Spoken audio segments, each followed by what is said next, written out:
নমস্কাৰ ছাত্ৰ ছাত্ৰীসকল জ্ঞানাংকুৰ দা লাৰ্ণিং হাব চেনেলটোলৈ তোমালোক সকলোকে স্বাগতম জনাইছো।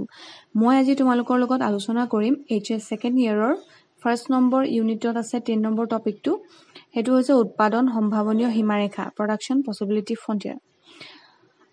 তোমালোকক মই আগৰ দুটা ক্লাছত কৈছিলুৱে যে মানুহৰ ওয়ান্স বহুত থাকে, বহুত বস্তু মানুহে বিচাৰে, কিন্তু সকলোবিলাক বস্তু জানো পায়? কিয় নাপায়? যেহেতু ৰিসোৰ্সৰ পৰিমাণ বহুত কম। ডিউ টু দা লিমিটেড ৰিসোৰ্সেস আমি সকলোবিলাক আমাৰ ডিজায়াৰ ফুলফিল কৰিব নোৱাৰো। গতিকে আমি কি কৰিব লাগিব?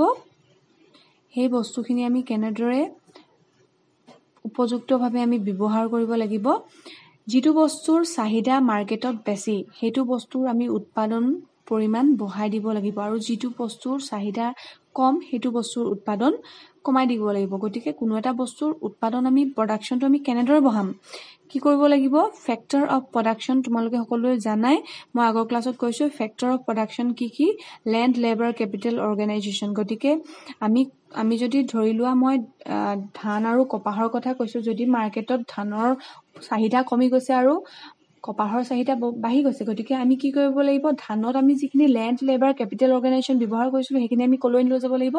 কপাহলৈ লৈ যাব লাগিব। কপাহত অলৰেডি যিখিনি আমি ব্যৱহাৰ কৰি আছো তাৰ পৰিমাণ ধানৰ পৰা নি পেলাই সেই ফেক্টৰখিনি আমি বঢ়াই দিব লাগিব। গতিকে factor of production land, labour, capital, organisation এইখিনি আমি বঢ়াই দিলেহে আমাৰ প্ৰডাকশনৰ পৰিমাণটো বাঢ়ি যাব, আৰু তেতিয়া মানুহবিলাকৰ ডিজায়াৰ বিলাকো খুব কম বেছি পৰিমাণে ফুলফিল হ'ব। গতিকে প্ৰডাকশন পসিবিলিটি ফ্ৰন্টিয়াৰ বা প্ৰডাকশন পসিবিলিটি কাৰ্ভ বুলিও আমি যাক জানো, হেতুৰ এটা ডেফিনেশন তোমালোকে লিখি ল'ব পাৰা। An alternative combination of production of two goods with the given resources and technology.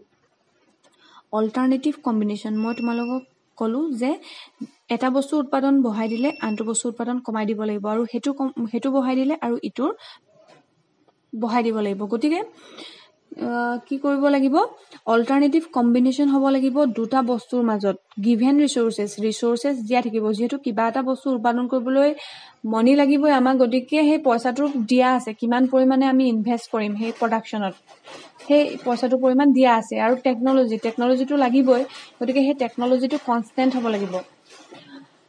গতিকে তোমালোকে যেতিয়া প্ৰডাকশন পসিবিলিটি কাৰ্ভৰ বিষয়ে এক্সামত আহিলে যেতিয়া লিখিব যাবা, তোমালোকে ডেফিনেশনটো দিয়াৰ পিছত তোমালোকে এজাম্পশন দিবা। তিনটা মই ইয়াত এজাম্পশন তোমালোকক দিছো। ফাৰ্ষ্ট এজাম্পশনটো হৈছে ৰিসোৰ্সেস আৰ গিভেন, সম্পদৰ পৰিমাণ নিৰ্দিষ্ট, আৰু 2 নম্বৰটো হৈছে টেকনলজি মাষ্ট বি কনষ্টেন্ট।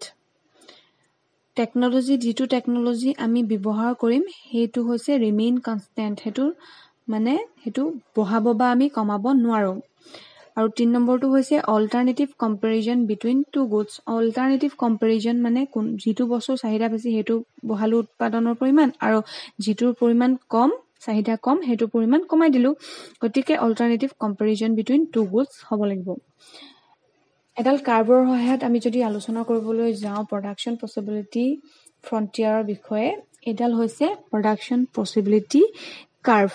মই OX এক্সিছত মই লৈছো ৱেট, আৰু OY লৈছো মই ক্লথ। এডাল হৈছে প্ৰডাকশন পসিবিলিটি কাৰ্ভ, আৰু ইয়াত বিভিন্ন ধৰণৰ কম্বিনেশ্যন মই তোমালোকক দেখাইছো ABCD আৰু E হিচাপে।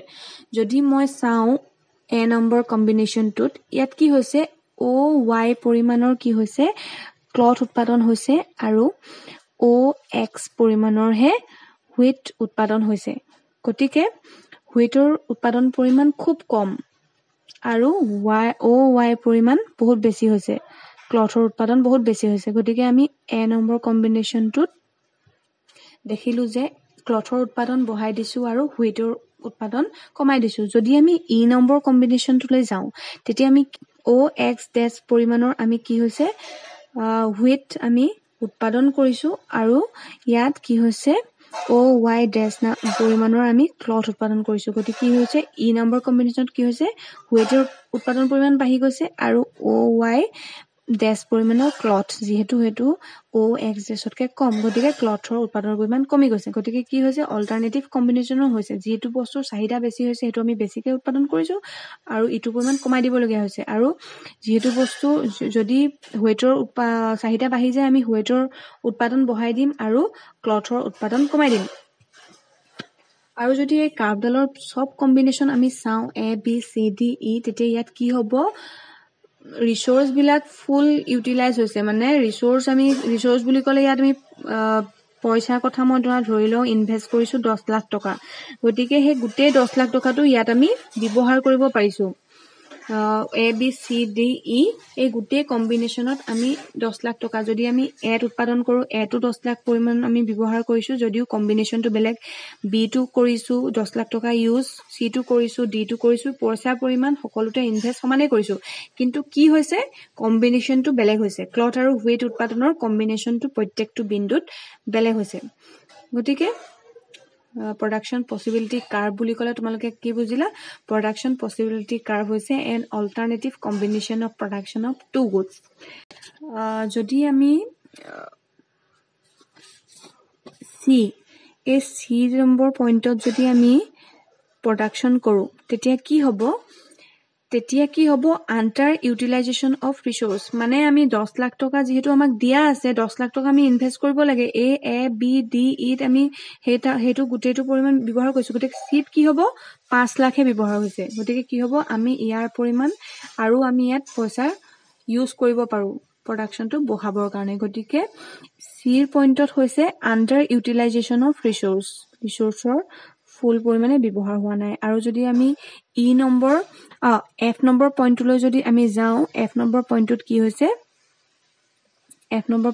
হৈছে নন ফিজিবল ৰিজন বিয়ন্ড দা কেপাসিটি কি হৈছে তাত বিয়ন্ড দা কেপাসিটি যেহেতু 10 লাখ টকাটো এডাল হৈছে প্ৰডাকশন পসিবিলিটি কাৰ্ভ ইয়াৰ পৰা যদি আমি তললে যাওঁ ইয়াৰ পইচা পৰিমাণ আমাক কম লাগিব আৰু ইয়াত হৈছে 10 লাখ টকা ইয়াৰ পৰা যদি F লৈ যাওঁ F নম্বৰ কম্বিনেশ্যনটোলৈ যাওঁ তেতিয়া কি হ'ব আমাক ৰিসোৰ্সৰ পৰিমাণ বেছি লাগিব গতিকে হেতু কি হ'ব নন ফিজিবল হ'ব এটো আমি উৎপাদন কৰিব নোৱাৰো যেহেতু আমাক ৰিসোৰ্স দিয়া আছে গতিকে F নম্বৰ পইণ্টত এটো প্ৰডাকশন পৰিমাণ সম্ভৱ নহয় আৰু বাকি যিকিটা পইণ্ট দিয়া আছে A B D E একিটা হৈছে ফুললি ইউটিলাইজেশন অফ ৰিসোৰ্সেস ইয়াৰ আমাৰ যিখিনি ৰিসোৰ্স দিয়া আছে সেইখিনি আমাৰ ফুললি আমাৰ ইউটিলাইজ হৈছে গতিকে অহা ক্লাছত আমি শিফটিং অফ PPC কাৰ্ভ আমাৰ এই কাৰ্ভডাল যেহেতু আপওয়াৰ্ড আৰু ডাউনওয়াৰ্ড হয় সেই বিষয়ে আলোচনা কৰিম আজি ইমানতে সামৰিছো ধন্যবাদ